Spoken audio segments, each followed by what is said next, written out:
too soon to text him? We went out on 2 dates, and then both times he texted me within like 30 minutes after. But my friends are telling me I should wait and like text him the next morning. And I said, so you want to begin a relationship based on playing games? Don't be surprised in 6 months from now and confused when the relationship falls apart. If you can't show up truthfully and authentically as yourself, you're performing. One thing I've heard from my female coaching clients through the years is they say, how do I even begin caring about myself? Stop seeking outside of yourself for the directions to your life. Source from within. Oh, great. Here is somebody teaching women to be selfish and demanding about their feelings. Here's somebody adding more layers of stress to my life. I don't know if that's what you're experiencing over there, Andrey, but you are our resident avoidant man. Well, Dr. Amanda, everything you said sounded great until you said one thing, and then it was all downhill for me.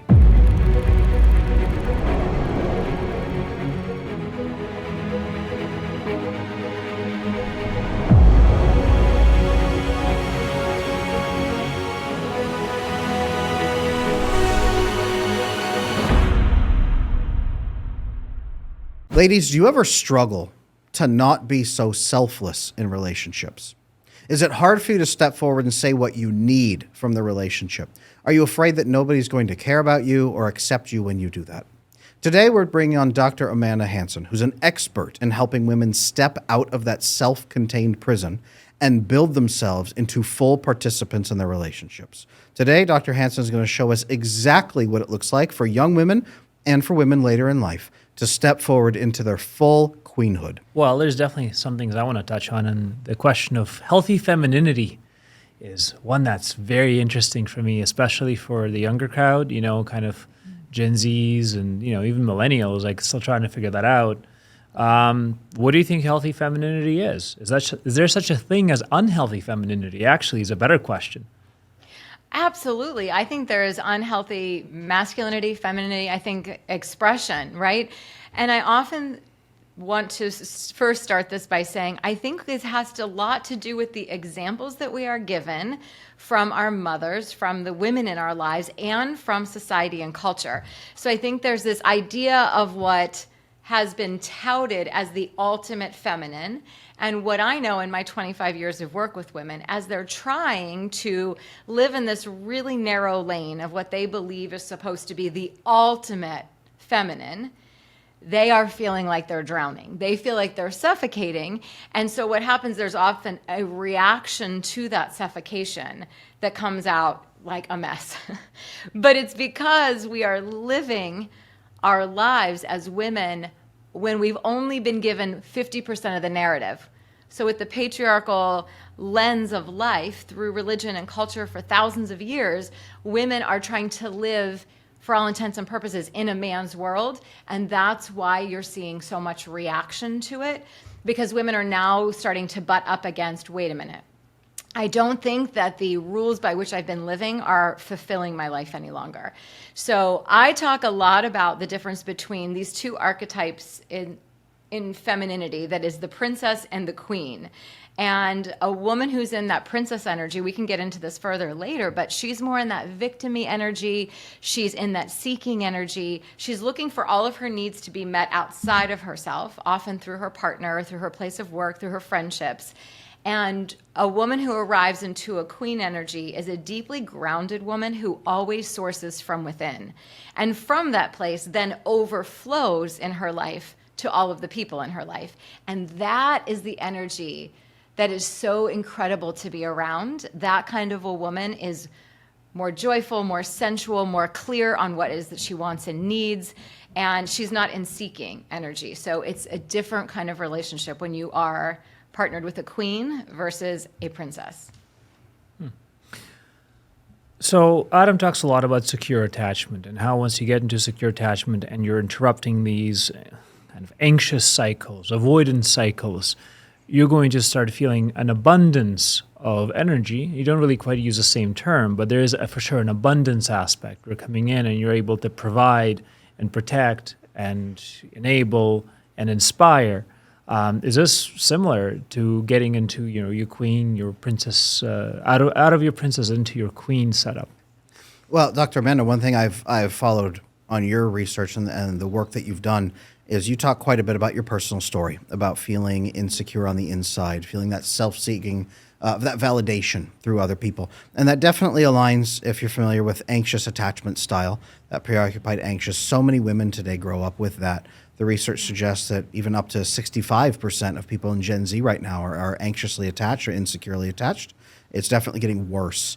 And I know that as society, as it gets worse, as things aren't functioning the way they should, as people don't form those loving relationships, of course women are actually going to get worse in that. They're going to become more princessy.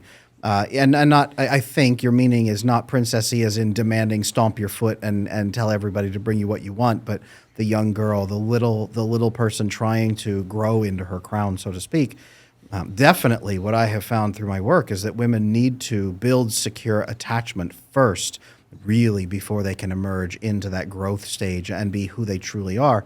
What I've found is that they need to find the right people in their life, though, who can help them foster that security.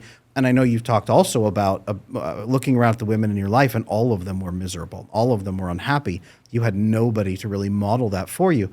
Can you maybe talk a bit to the women in the audience about the importance of the loving connections in their life, the secure connections in their life for them growing into that woman that they want to be?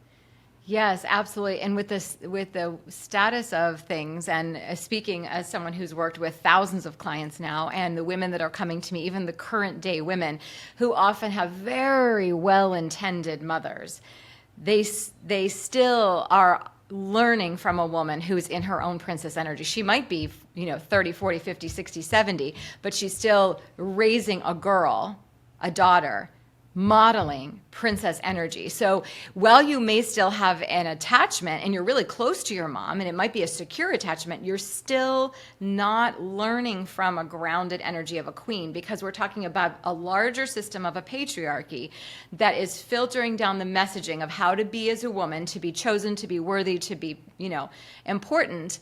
And so those are the women who are raising a lot of the women who are coming to me. So they might have a secure attachment with her, but the messaging is wrong. So what I'm talking about is messaging and secure attachment that begins within oneself. So for me, I didn't have a grounded, stable, queen-like woman to go to learn from. I saw a lot of nervous princesses in their 50s and 60s running around, after a divorce, or trying to be pleasing, or trying to look younger, trying to get someone to pick them, begging for that pay raise instead of building their own business. It's like, so I decided after a few years of searching to become her. I decided, what is everything you wished women in your life could have been for you? What are you ravenous for? What are you craving? I made a list of everything. And then one by one, I learned how to become her. So sometimes the only secure attachment that you're going to have to begin with is within yourself. And that is the one that never leaves you. That's the one that won't abandon you. So I teach women how to source and build the queen from within, because it is very rare. You are blessed if you have it, but it is very rare to find it outside. Now, I love this because I run a mentorship community called the Attachment Circle, where a lot of anxiously attached women come in. They're seeking that guidance and they want that direct help because they have, like yourself, they had nobody there to help them do that, and they don't know their first steps.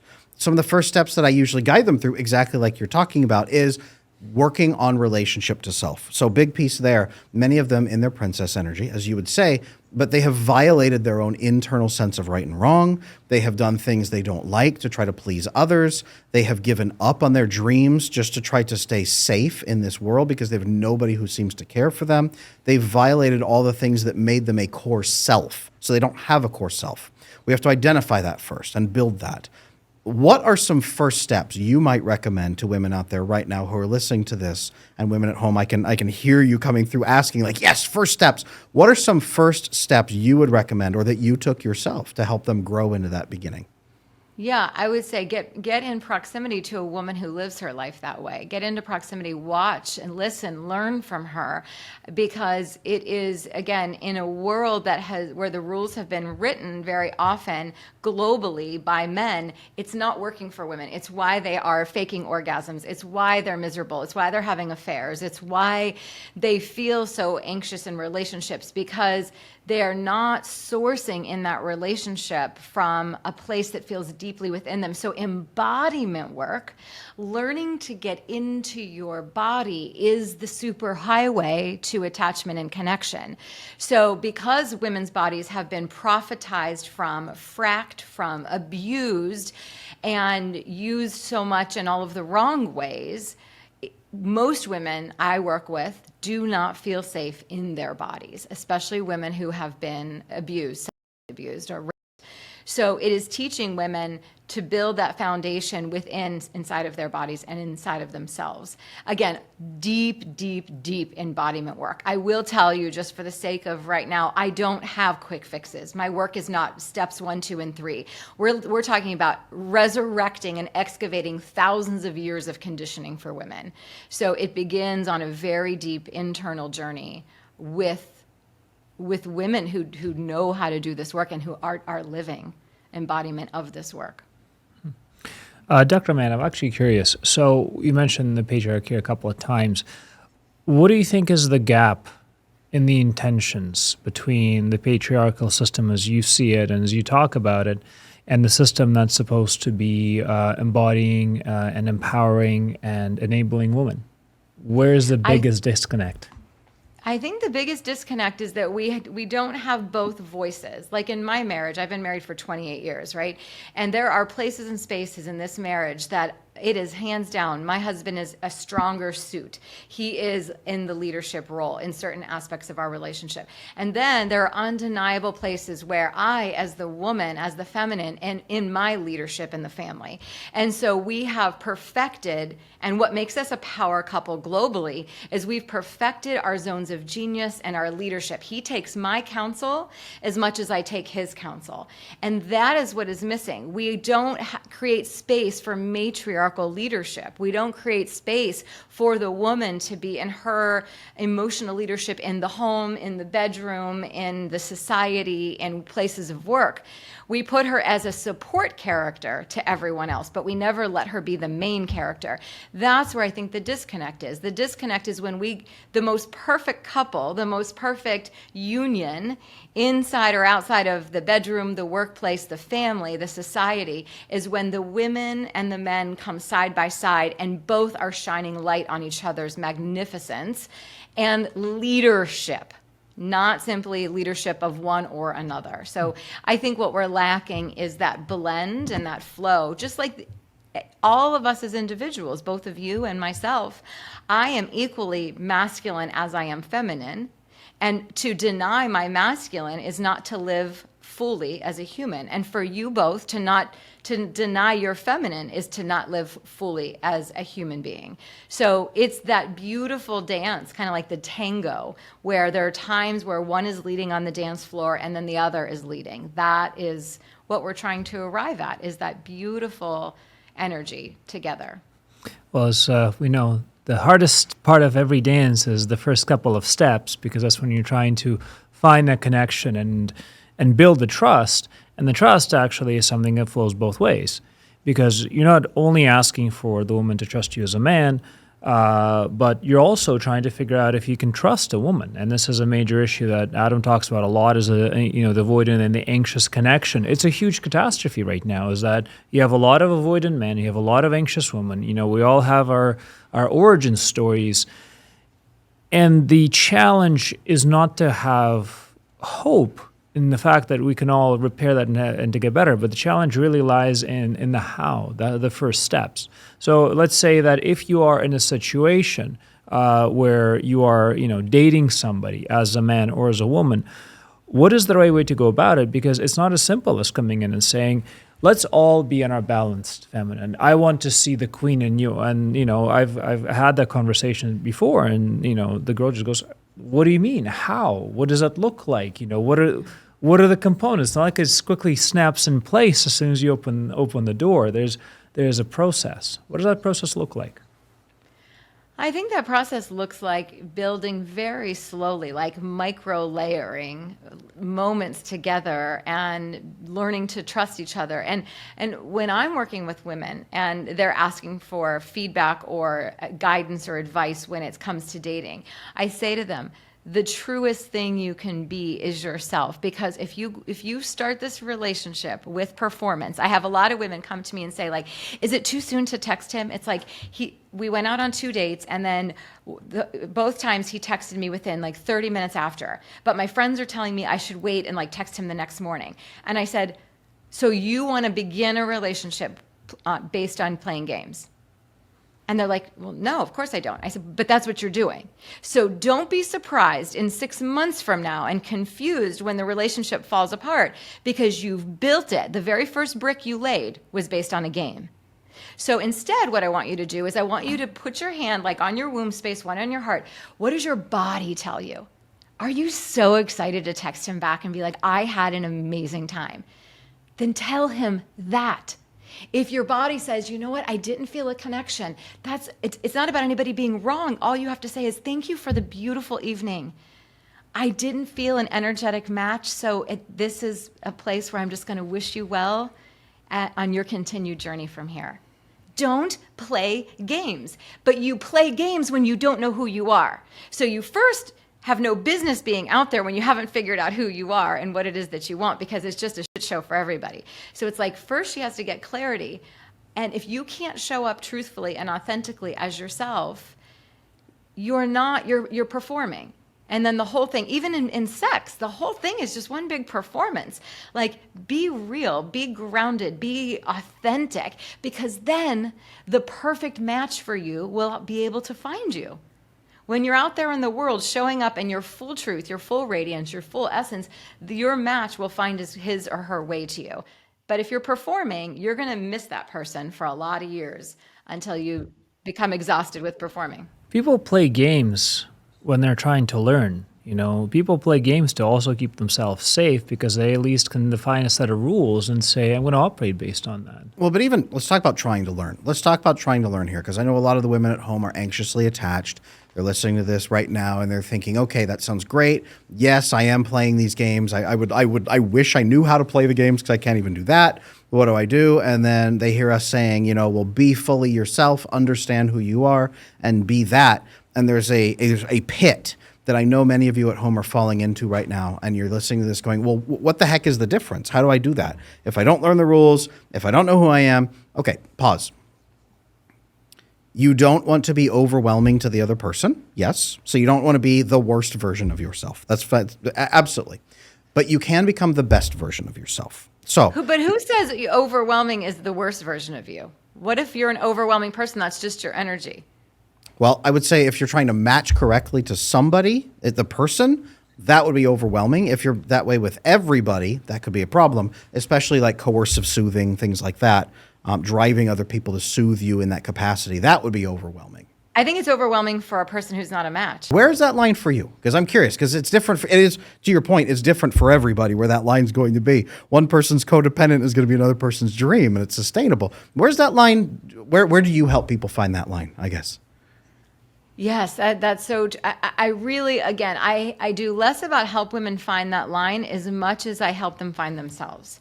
My work is really about helping women find themselves. So much so that when a lot of times in my mastermind groups where women come in and they're like, we have Voxer as well, where they can leave voice notes throughout the week and ask questions in between our sessions and our meetings.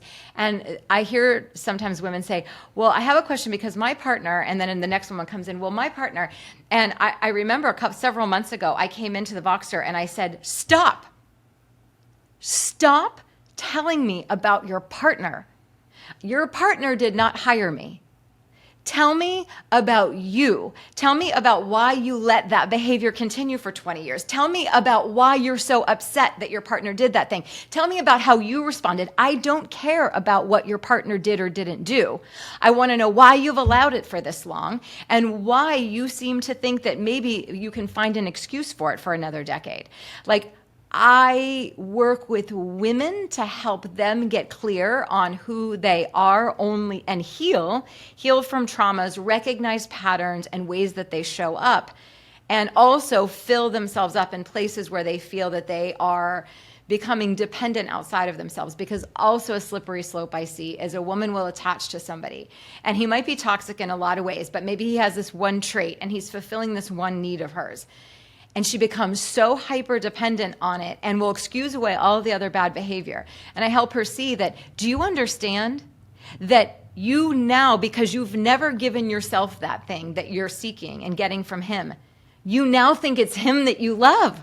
It's not him that you love. You love that one micro thing is getting filled in you. You can fill that in yourself. Right? So my work always comes back to helping the individual woman. I'm less concerned about the relationships because the relationships always figure themselves out once she understands herself. But the work again and again begins within herself. Even if she has a partner there at home. You know, for a very long time, I had to kind of disengage a bit from my partner and say, like, I am on a really deep dive into myself. I'm not sure where I'm going to land. I'm not sure if you're going to love where I land. But if I don't do this, it's not going to be good for us. Like, it's not going to be good for our marriage because I am not happy. So I'm going to figure out where I need to land, and then you can figure out if it still aligns for you or not. And if it doesn't, why would we want to force something? So let me ask you this. I'm really curious here, right? Because this is a question around the institution of marriage. And there's, two schools of thoughts, and the traditional one's that marriage is forever, and you're supposed to commit, and that's it. And then there's also the school of thought that, says, well, you can try, and if it doesn't work, then you can try again, and you can get better over time as you try repeated marriages. Why do you feel that maybe one school prevails over the other? What's the benefit? I don't know if one school is prevailing over another. I think that we're kind of drawn down the middle right now. I think that, to be honest, in the work that I've been doing for so long, what I hear from women is they somehow feel, we hear the story that men leave for another woman, women leave to be free. So I think that women are often really wanting to leave, and they stay for all the wrong reasons. They stay because it's the right thing to do by the children. They stay because it's the right thing to do for religion. They stay because it's the right thing culturally. They stay because every other woman in their family suffered, and it's just what women do. So really quick, what you said, women leaving to be free, and then they feel trapped in those ways. Is that why you think we're seeing that reflected in that statistic that says 70% of divorces are initiated by women, usually years into the marriage, sometimes 10, 15 years in? Yeah, I didn't even know about that stat. Thank you for sharing that. Yeah, I mean, I would say that every time I've watched a woman leave, whether it's been in friendship circles or whether it's been a client of mine, they have left and there hasn't been a man in the wings. They've just left because they'd never been free. They'd always been serving or taken care of. And a lot of women get to a point where they're just done. They're like, I can't even hear my thoughts. I don't even know who I am anymore other than a support character in everyone else's life. Yeah, that's 100%. That backs up by my work when I was a licensed marriage and family therapist for many, many years, through thousands of couples that I saw going through divorces as well. It's an anxiously attached woman who finds usually a very selfish, avoidant man who does not have any emotional intuition, any emotional care for others. He provides a paycheck and not much else, and then he yells at her anytime she tries to build any connection. Eventually the kids come along, and where the woman can't advocate for self.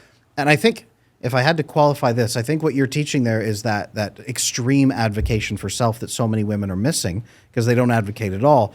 Only when children come along do they begin advocating for children, and then they begin advocating for self to advocate for children. And that's where most women wrap around to the end of it. And then 15, 20 years in, that's where they get divorced because they've been so broken down over those 15, 20 years of being married to someone that has no idea how to nurture them or why. Yeah, but what's so broken here that society this is the standard narrative in society. You said, well, at least 50, 60, 70% of couples are getting divorced, and we seem to be repeating this with an increasing frequency, with a much bigger impact on our kids and our families, whatnot, and it's just getting worse and worse over the years. So what's really broken in the way that we do things, and the way that we teach our kids, and the way that we bring ourselves up, and the way that we support each other as people and as families, that this is getting worse? So it's actually 35% of first marriages are getting divorced, is what it is. But to that point, yes, society is vastly broken. We have men becoming more and more avoidantly attached. We have women becoming more and more anxiously attached. So Dr. Manu, your work's going to be more needed than ever with Gen Z, as 65% of them are facing those attachment issues. And so many of the women are just collapsing into service to others without even forming a self at all in their early years. Many women out there right now are like, yes, that's me. So that's there. But society has grown worse. When we see those attachment issues get bad like that, it indicates a social collapse. Normally, under most circumstances, we would see our culture starving, getting invaded, all kinds of civil war and breakdowns. What we've got is so many systems in place keeping things running that we're not experiencing that. But the women especially are reflecting that, where they're feeling starved, they're feeling alone, they're feeling terrified. So they are pulling within, they're serving other people without sense of self.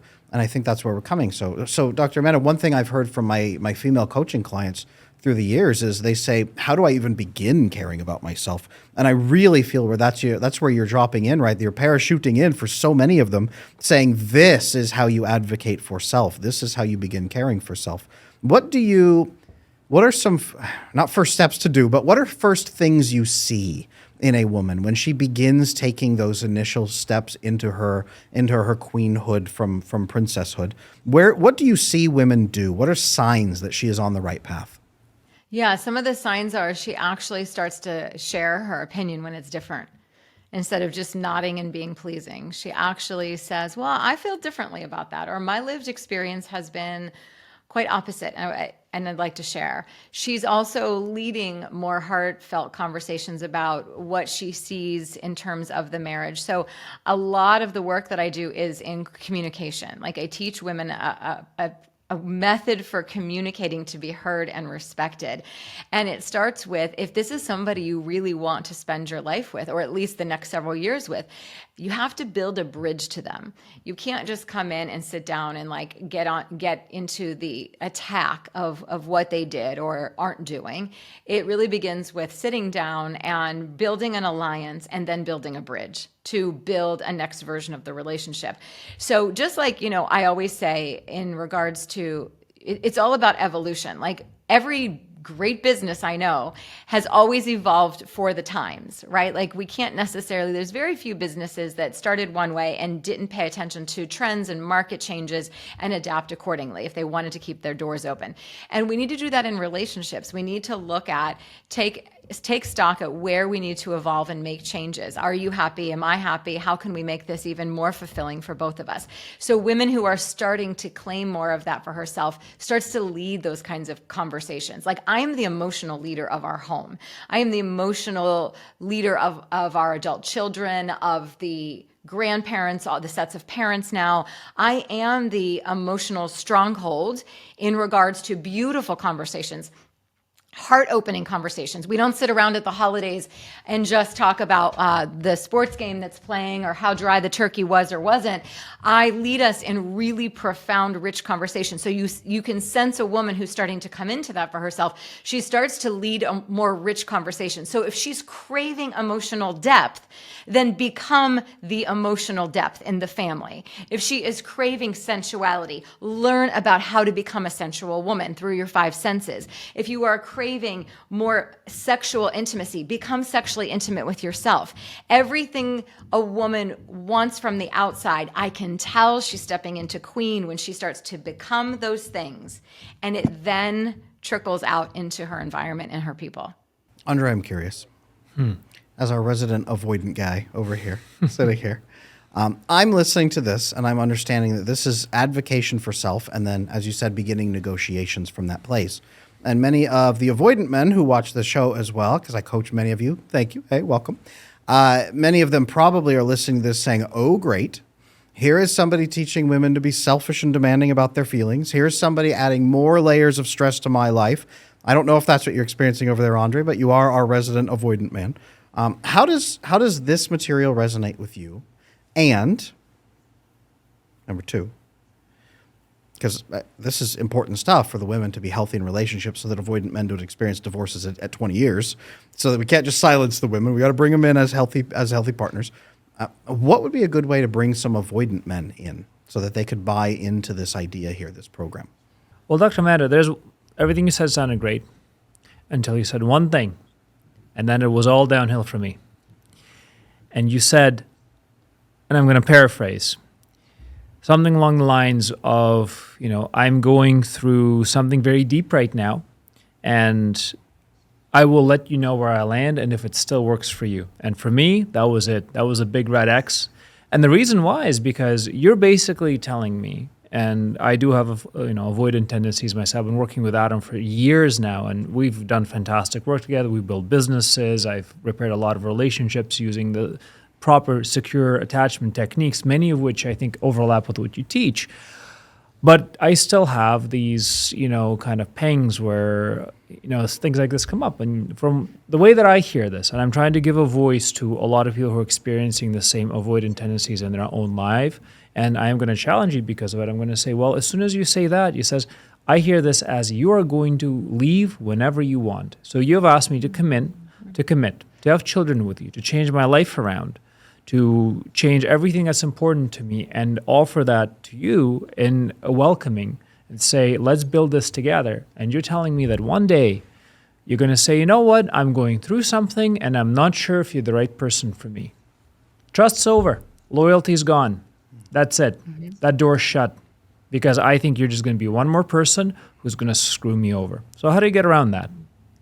Yeah, well, I think that if you heard correctly, I never said, I can see the disconnect is you interpreted something I never said. I never said I'm going through something and I'll let you know if you're going to be the person for me.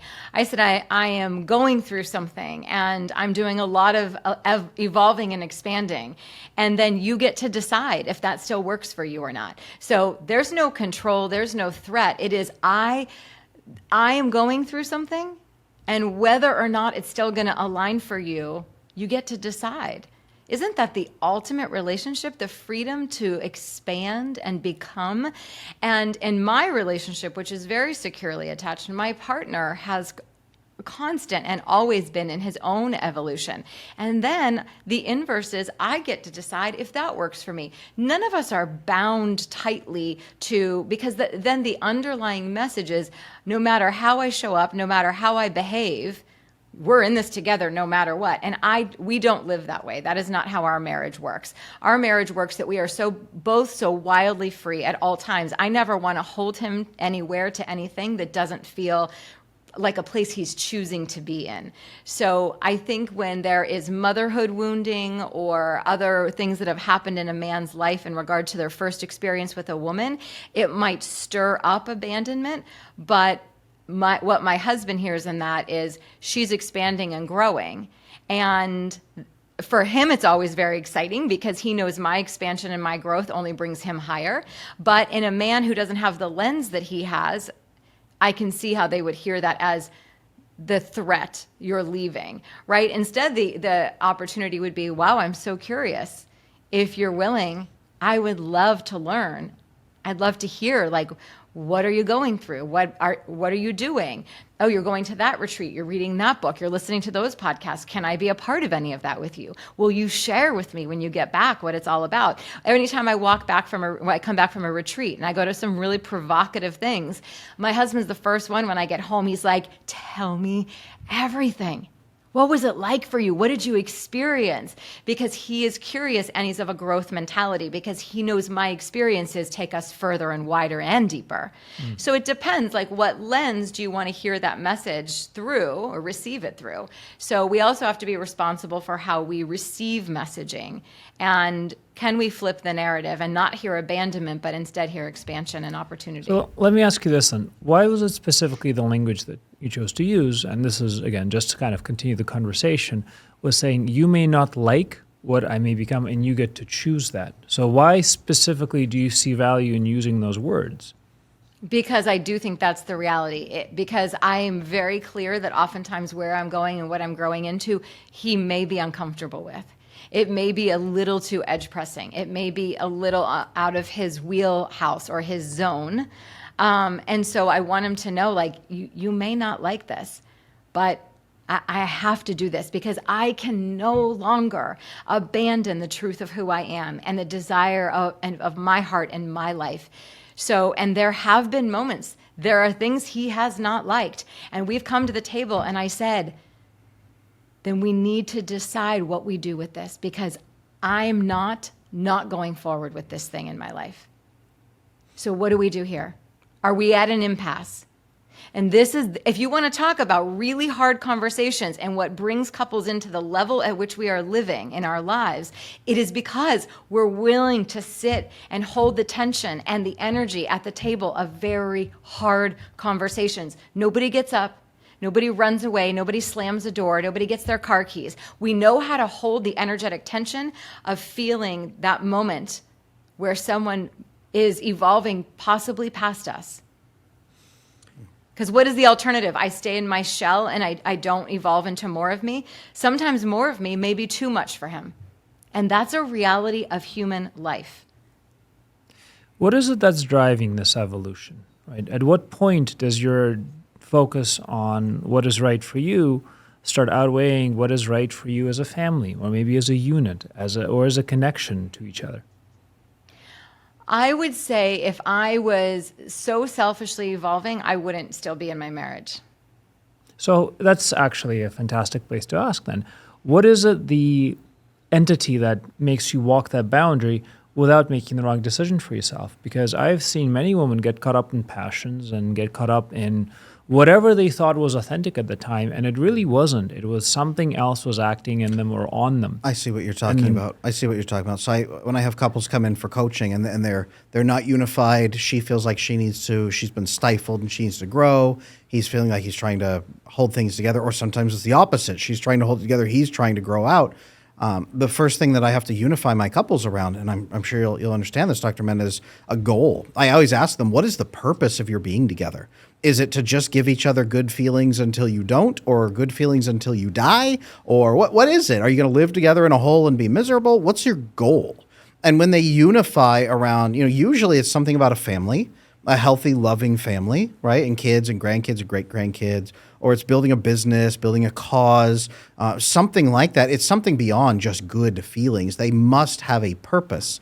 And when they unify around that purpose, then they grow into the best version of themselves that can fulfill that purpose. It's still not denial of self for cause. That is part of themselves. That's what I have found that works with the probably 99.8% of couples who come in, is unifying around that. But Dr. Amanda, over to your point, he asked you this question. Where do you feel that dividing line is for couples? Let me even ask it this way. How do you achieve selfless evolution, not selfish evolution, which can be often destructive, where you put your needs ahead of everybody else and you say, I don't care. I made obligations. I'll walk out on them. Well, life happens. I'm not the same person anymore. How do you act selflessly while still taking care of yourself? That's a really hard balance, and I don't advocate for selflessness. I think that's been a bumper sticker for women for entirely too long, because essentially it is without a self. And if I'm only in selflessness, I'm not a beautiful, amazing wife. I'm just not. I'm resentful, and I'm harboring that underneath. I'm a burden as a mother. If I don't have a sense of self, do you know that is the greatest burden for a child, is an unlived life of a parent, to quote Carl Jung. And so I am also aware of being, I see it to be very needy when you're in selfless energy and you're constantly giving, you're giving to seek your worth out of what comes back in return. And that's not energy that I advocate for nor believe in. However, I do think there's a balance between being someone who is self-advocating and going after their dreams and their life, and finding that balance and how it works for everybody in the family unit. Certain people have had to in our family, certain people have had to sacrifice certain things along different parts of this journey. As a family, my husband and I have been together, married 28 years, and we have children ages 25 to 17.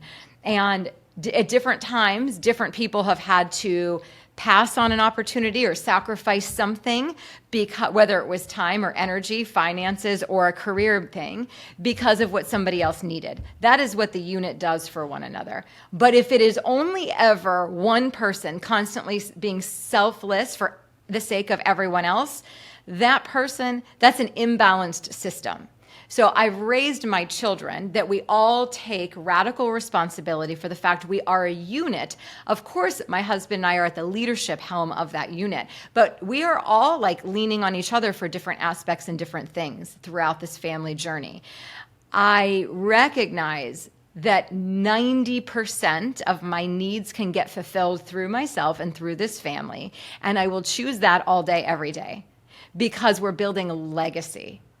And what we are doing in our generational line in both directions, forward and backwards, right, is huge and revolutionary. And that means more to me than the 10% that I do not have being fulfilled. So not selfless and not selfish, but self-informed is what it sounds like. Yeah, and I'm also radically responsible. So there's that little bit of a gap of like, oh, there's this gap of, if it was up to me, do you know what I would do? I would be on this call with you from Zanzibar right now, and then a couple weeks later I'd be in Portugal, and then because I am a free spirit. So at times it is hard for me to live a more traditional life because I have a very free spirit. I am a lover of people. And so I've had to rein and tame that part of me in because that doesn't coexist well within a married lifestyle. That's just the reality. But that doesn't mean that I don't love my husband and my life. But if we're going to have really honest conversations, let's have really honest conversations. I don't have a single female client who isn't ravenous outside of her marriage for more. But often, just like men do, we get to make decisions like, okay, what am I going to choose here? So I think it's important that we have these conversations that women have a lot of desire to. And often we are putting the lid on it so that we can keep a family together. And that's why it's so difficult to find the balance, right? Is to say, look, you are supposed to go on this journey of self-discovery, but there are many forces that act within us that we do not understand. Right? We have our habits, we have our wants, we have our needs, but we also have the things that we are taught we should have or should want. There are things that we desire for simply no reason other than the biological. Or maybe there's layers to the way that we think in terms of attachment, in the way that we connect with people, that we may actually want things that are bad for us. And really coming to parent yourself, really, to grow yourself, to take good care of yourself, is probably one of the key experiences of being a human. We actually need to learn what it's like to be dissatisfied, but so productively and non-destructively, both to ourselves and to others. There's a lot of factors to balance. One thing you've mentioned that I really like is the idea of legacy, of what is going to happen after I am gone, and what is going to happen when I'm simply no longer able to produce what I'm producing right now. Adam, you talk about legacy a lot. How does legacy come to play when it comes to deciding about what you should be doing, what you shouldn't be doing? Well, I can only really speak to my marriage and the research and everything therein. But to me, my wife and I must both be active participants in that legacy. It can't be my legacy. People get that wrong all the time with my business because she's a stay-at-home mom. She was offered a full ride to Harvard for business school. She turned it down. She opened her own business instead and helped support me through graduate school to help me do this. Now she's a stay-at-home mom who homeschools our kids, and I run a business. So we've definitely swapped places in that regard, and I could not have done what I do now without her. I still couldn't. So it's not my legacy when I'm out here helping people fix attachment. When I help thousands and thousands of people out there do this, it's not just me. She's fully present.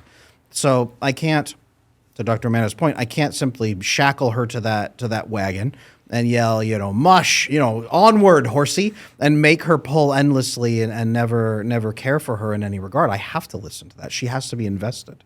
And she is as integral a part in that legacy as I am. I think one more piece to that is many of my coaching clients and the couples who come to me, the man, they're in their 40s or 50s.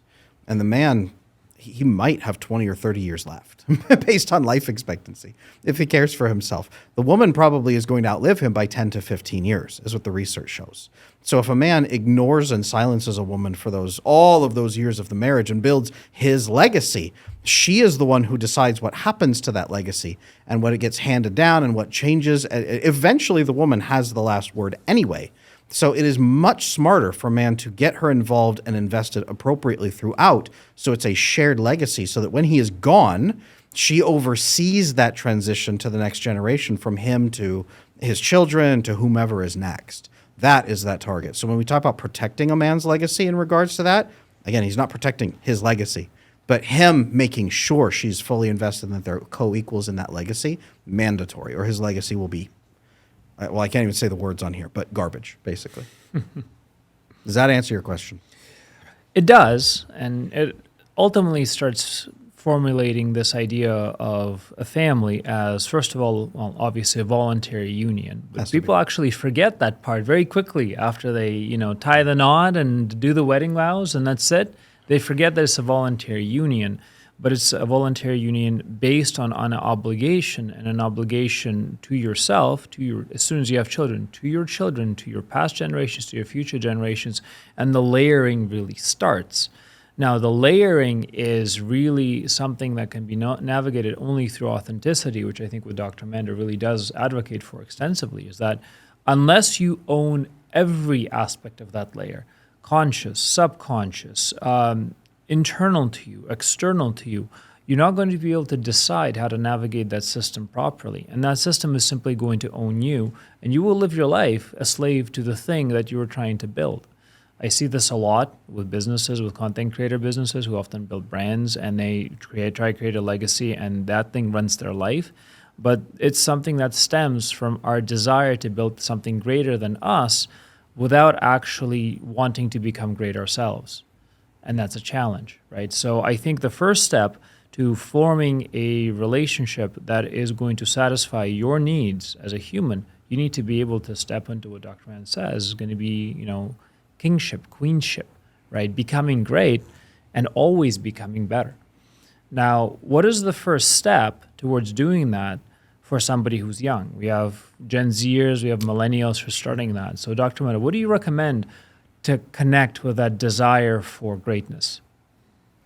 Well, gosh, I really love what you said is like, I see this happening a lot with the younger generation, wanting to have this fame or wanting to like create something to be known or recognized, but not wanting to build that inner strength within, right? So it's this house of cards, and it so often falls apart.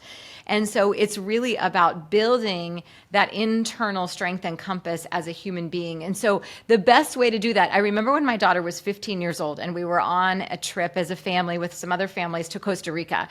And I couldn't find her. She wasn't coming outside. And so I went back into the villa, and I was like, she was sitting there with her friends, and they were all on their phones scrolling, and they were 15 at the time. She's 21 now. And I said, what are you doing? What are you all doing?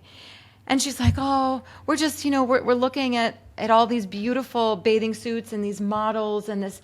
And I said, for what? Well, we just, I don't know, like, I don't even want to go outside because I just don't think I look that good. And I'm like, hold on a second. So we're in Costa Rica at a beautiful beach with all these people who love you. And you're going to sit inside and look at other people who are posing in bathing suits rather than run freely on the beach or grab a surfboard and be living in your bathing suit. And so and I started to point to them, and this is what I'm saying to the youth who's listening or the younger generation, pay attention to what you're consuming. Pay attention to the ideals you are filling yourself with. And the same way that if you eat a bag of Cheetos every night for dinner, you're going to have a different result in your body than if you eat, steamed vegetables every night for dinner. The same thing happens when you take information in. So if you are filling yourself, your emotional cup up with watching other people live their cheap lives or watching entertainment, reality television, which is I think the downfall of human society, you are not going to be sourcing from a place of greatness. Get next to thought leaders, get next to public intellectuals, get next to people who make your heart beat with excitement when you look at like what they've created and done with their lives.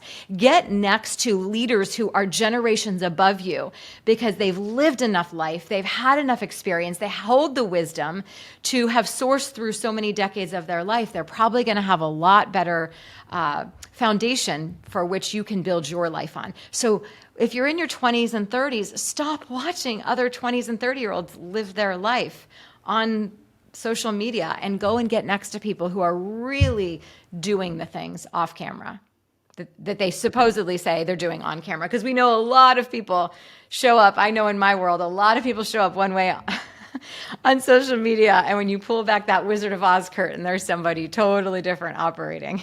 Yeah. So I know that a lot of my married women who come into me for coaching tell me they watch this show Hi, ladies. They watch this show, and then they want to share an episode or share snippets with their husband, and they want information to share with him. I've learned this. This is why a lot of women listen to podcasts, is to find information that their husband needs to be hearing himself and then bring it to him. So, okay, let's do this for them. What role do men need to play in facilitating either a safe environment or a loving environment, an encouraging environment, right? What role do men have to play in this growth with the women in their lives, the women they love, their wife, their daughter, whomever it may be? Oh, that's such a great question. Stop seeing the woman's growth.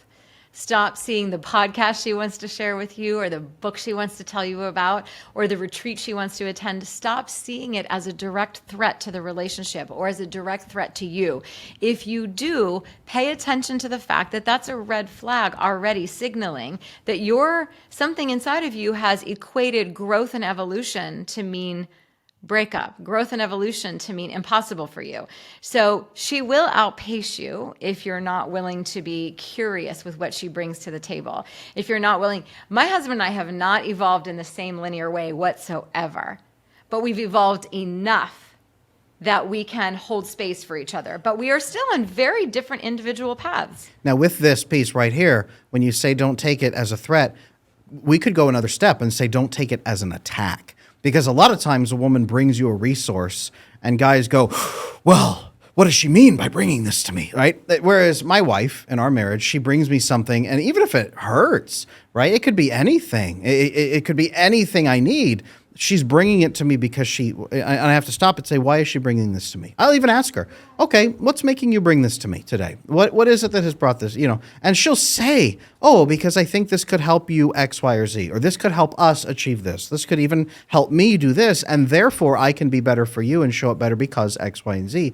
Many men don't even take that extra step. They don't say, why is she bringing this to me? They say, she's bringing this to me as an attack, and she's already called a divorce lawyer and has them waiting right now on mute if I don't take this right. So, man, screw you, lady. And they go, and the man defends why he doesn't need this thing she has brought to him. Meanwhile, he's dying without this thing, and she's like trying to shove it down his throat like a dog to take a pill that's about, it's going to save its life. Let me ask you this, though. Out of all of the couples you've coached, in how many cases have the thing that, somebody, woman or man, brought to the table has been sometimes detrimental, sometimes bad, sometimes wrong? How many times, so sticking with this theme, how many times have I seen women bring something that is bad to the relationship? Let's go down that path. So sometimes, because I can think of plenty of times with the male clients that brought something terrible. And that's why I'm trying to keep it equal as well, right? Because I do agree with what Dr. Mendes says in the sense that men will have to also take ownership of stuff, 100%. But let's take, the example of the woman. A woman brings you something. And why is their first reaction of denial? That's what I'm trying to get to. It's also one of the things that we're kind of talking to Dr. Amanda about earlier in this episode was if a woman brings you something and says, I'm not sure you'll like it, we see a threat to the relationship, okay? We see a threat to the relationship because not everything that somebody brings home is always good. And I know that because when I go out and I look for things, often I encounter things that are bad. And I actually have an internal mechanism that says, am I even supposed to bring this home? Is this good or bad for my children? But here's where we're breaking down. So if the man has a belief that the woman is an open vector for disaster, and now he has to filter her because she has no filter, that is the problem. He has a cortisol association with her. His brain says she is not an ally who helps me solve things. She is a problem I have to solve continuously. He's actually seeing that she is the threat. The thing she's bringing isn't the threat. She is the threat. And now she's bringing a secondary threat into the relationship. That's the problem. Adam, every human can be a threat, whether they like it or not. Right? And this is part of the challenge. Actually, this is not even part of a challenge. It's part of the responsibility that I have in a relationship, in a business relationship, in a friendship. It is my responsibility to have somebody come to me, yes, and be an open door, but then say, are you potentially causing a risk for yourself? Are you caught up in an idea or a passion? Are you potentially caught up in something that is going to hurt you? If you show up to me and you say, well, I've decided, and I'll give you as a random example, I've decided that I'm going to go spend $100,000 in plastic surgery tomorrow because it's going to make me feel beautiful. I'm going to say, you know what, hon, that sounds like you might be trying to solve something for a different reason. Maybe you shouldn't do that. So if you show up to me tomorrow, Adam, and say, I have decided to sell all of my attachment businesses and move to Bali and become a monkey trainer, I'm going to say, that's probably not very well aligned with the legacy that you told me. So there's actually a responsibility we have to each other to help each other protect from bad decisions. Sure, but I'm going to challenge something you just said, that everybody can be a threat. I don't consider you a threat in my life as my friend and business partner, because if you're not likely to come to me and say, Adam, I've decided to stop helping content creators and shut down my business and go raise monkeys in the rainforest. You're not going to just come and arbitrarily give me a decision you've made. You're probably going to come to me at some point and say, hey, Adam, I'm having this idea that I kind of want to float by you. And I'm thinking, monkeys in the rainforest, they could use some training. And I think that they would be more loving than content creators. So maybe I'm thinking in this direction. What are your thoughts on this before I even form and jump to an idea? And then I would trust you to give me some input on that so that I can talk you through that before you fall off a cliff. This is actually a great point. Let me throw it back to you, Dr. Amanda. So at what point in a relationship are you supposed to responsibly show up and say, this is the direction I would like to head in, I would like your input, as opposed to simply informing them, saying, hey, especially this is what I'm fearful, and I'm going to use the word fearful of as a man, is that, my wife or my girlfriend's going to show up and say, I have decided X, Y, and Z because some guy in some retreat or some girl in some retreat or somebody I heard online said I should do this. And I'm going to say, well, to be honest, I'm also hurt because our connection, our relationship has not been respected. You haven't asked me for input on something that also affects us, and you've just decided things, and that's not right. Yeah, and I think that if someone is that easily able to say, I'm going to do this thing because I heard it, and they're that easily influenced, you have a bigger concern. I also think if you have someone who is just not bringing it as a bid for connection, what I often find when women are bringing things to their partner, they are almost always bidding for connection with him. They're saying, I'm bringing this thing because I want to create more emotional intimacy in our relationship. I'm bringing this because I thought this could be helpful for your back pain. I'm bringing this because I thought this might be a better way for, or maybe this would be a fun thing for us to try in our sexual relationship. More often than not, women are bidding for emotional intimacy. It doesn't mean always, of course not. Does it mean that you shouldn't have an opinion about it? Absolutely not. But I think that to be in a curious energy versus a critical energy in regards to all human communication is always the best way. To be like, oh, I'm so curious. Why are you bringing this to me? What's going on here? Rather than, why would you bring this to me? What is even the point of this? I mean, I'm so sick of you bringing shit to me constantly. You're never happy. Right. And I think the best thing is to ask yourself two simple questions. A lot of guys have a lot of trouble switching out of protect mode into discover mode. Maybe it's attachment, maybe it's the way we're wired, maybe it's whatever. And I am not a big proponent of fighting significant uphill battles. I do think that people should play into their strength in order to grow. And yes, they can use that to overcome challenges very effectively. So sometimes telling men specifically, saying, oh no, you're supposed to be in your curious, you're supposed to be in your discovery. You don't have to. Just stay neutral for 30 more seconds and ask two questions. What are you looking to accomplish with this? And why are you looking to accomplish this? And if you can hold your response for 30 seconds, it's not that hard. 30 seconds is not a long time, and get the answer to those questions. What are you looking to accomplish? You're bringing this into the bedroom. What are you looking to accomplish? Are you looking to accomplish a better orgasm? Why? Because you want to have a better connection with me. That's not so bad. Maybe you can calm down and, take it. But if you're saying you're looking to, spend $100,000 in plastic surgery so that your friend Becky can think that you're prettier than her, and you say that out loud to me, then maybe we won't even have to have an argument because you realize that's not the way to go, or at least it'll equip you with the right conversation. So that pause button is very important in relationships. And I love this because asking, what is the purpose of what she's bringing me? This is what so many of the men, the thousands of couples I've worked with over the years, the man doesn't understand the role of a woman's feelings in the relationship at all. At all. He has no idea. He thinks they're stupid. He thinks it's arbitrary. He thinks it's just going to pull them off track, that they were completely fine. Status quo is great. Let's never deviate.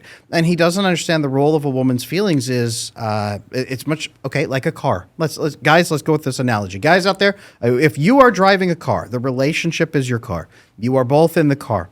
A woman's feelings are all of those sensors throughout the car that detect when things are breaking down, when it's getting too hot, when it's getting too cold, something is about to explode. It's all the gauges on your dashboard informing you of various things. Her feelings are the information about the car you're driving.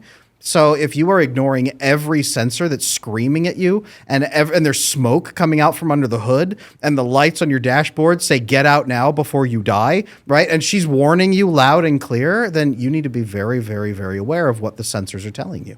Does that make sense, Dr. Amanda? Am I hitting that? I love that so much. And I think that it really does come back to the respect of women, the respect of if men could even, and my husband always says this, he's like, I can't fathom, Amanda, what one day inside of your body must feel like, inside of your body, your mind, and your soul. He's like, I can't even fathom it, because one simple conversation with you is more thought than I have in a whole entire day, and the places that you go and the levels that you go into it, and the emotionality around it and what you carry.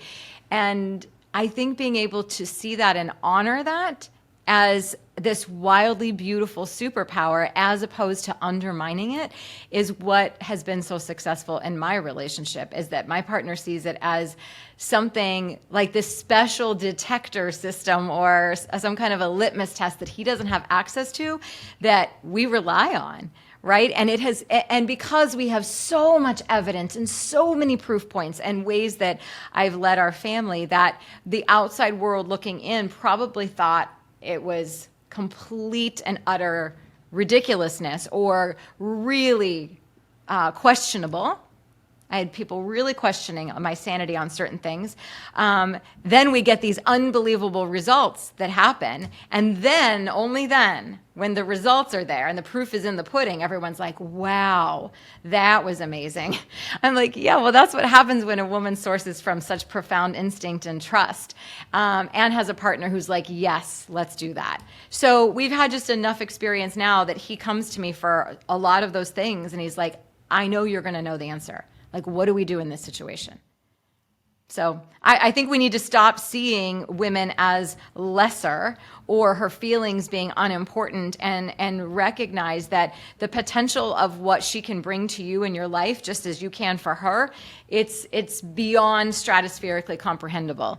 But until we stay in these like roles of princess and prince, and we're fighting in the sandbox about who brought the shovel and who gets to take it home, we're just not going to get very far. And that's why I love the work that you're both doing. It's so important. Men need more spaces like this, more conversations like this. Well, thank you, Dr. Amanda. That's very meaningful to us, because it just helps people have the ability to imagine an alternative. And there's something very similar we've actually discussed as an analogy. I call it the black box analogy. And my background actually is in process engineering. I worked for a large corporation as a consultant for a long time before I got into this content game with Adam and many others. And we had a concept called the black box process. What we did is that usually it was, for those techies out there, there were systems that were built in the 70s by people who are long dead, and they never left any notes. So you have a giant supercomputer that runs a bank, and it works, and nobody knows how. And they just know it, they respect it, they love it, they name it, they feed it, they clean it, and it just does its thing. And as a first, very foundational, very basic concept for a couple who is starting to build a relationship, I sometimes go to the man and say, your wife, girlfriend, whatever, partner, is a black box. You have to care for her and love her, and you don't need to know how she works. You just need to trust the output and watch the lights. If it's, this light is red, that is bad. If there's smoke coming out, That is bad. And if it's working fine, don't touch it. Don't fix it. Don't improve it. Just let it do its thing. And we do this with our cars. Most men today don't know why the check engine light comes on. They don't know the conditions under which that happens. They don't understand the anti-lock brake system and why that's flashing or why it's going there. They don't even understand many of the gauges on their dashboard, but they trust those gauges with their life. But do you know why? So there's actually a design component to this. And the design component to this is that your car has the capacity to tell you exactly what is wrong with it. So measurable. it can actually put on the screen, replace this knob in this part of the engine. And it doesn't do that because it doesn't want you to touch it. It wants to be brought into a professional who knows how it works so it can be handled with care. Because as soon as it tells you what's wrong with it and you try to fix it and you put in the wrong knob in the wrong place, you're going to break the whole thing. Right? There's actually a reason sometimes why trust requires ignorance. And ignorance not necessarily in a bad way. It's ignorance in the perspective of, hey, I trust you to repair itself or help you find something. Give me a hint, take me to a mechanic, change the oil. That allows us to coexist synergetically in a way that is going to benefit everybody and get us to a final destination. The reason that you and the car exist is so that you can get to your final destination together. You're two different entities. Now, not to say that one person in the relationship is the car, the other person is a human. You guys are both playing, just different roles. I really like the idea that Dr. Amanda has brought out, is that you're actually different things entirely, but don't assume that what works for you works for the other person, and don't assume that you have to be the same. Just sometimes be a black box.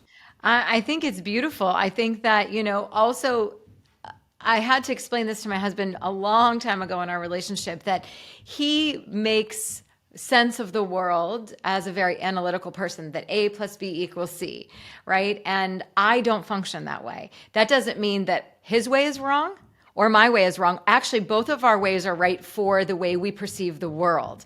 And I'm not going to question how he gets from A to B equals C. And I was like, and I need you to not question that, because I can't show you on a graph or a chart and it's somewhere inside of my body, I need you to trust that this feeling is as strong as your mathematical equations that you work out to get to your answer. And that really helped him to understand the process lived internally inside of me. Because in the very early days, it was so infuriating. He'd be like, well, now how do you know that that's the right decision to make? Like, have you done the research? And I'm like, well, research, even Google is patriarchal. So Google is filled with information that's been put in by men. So, which is a whole nother tangent for another day. But so no, my Google system is my internal GPS, and I can't put it on a graph. I can't explain it. I just need you to trust. I need you to trust that this is such an and I think this is part of like why the witches were burned at the stake, because they had access to information through a knowing, through a bodily wisdom that could not be explained on a graph or on any other way. It's just a knowing. This is the way we need to go. I can feel it.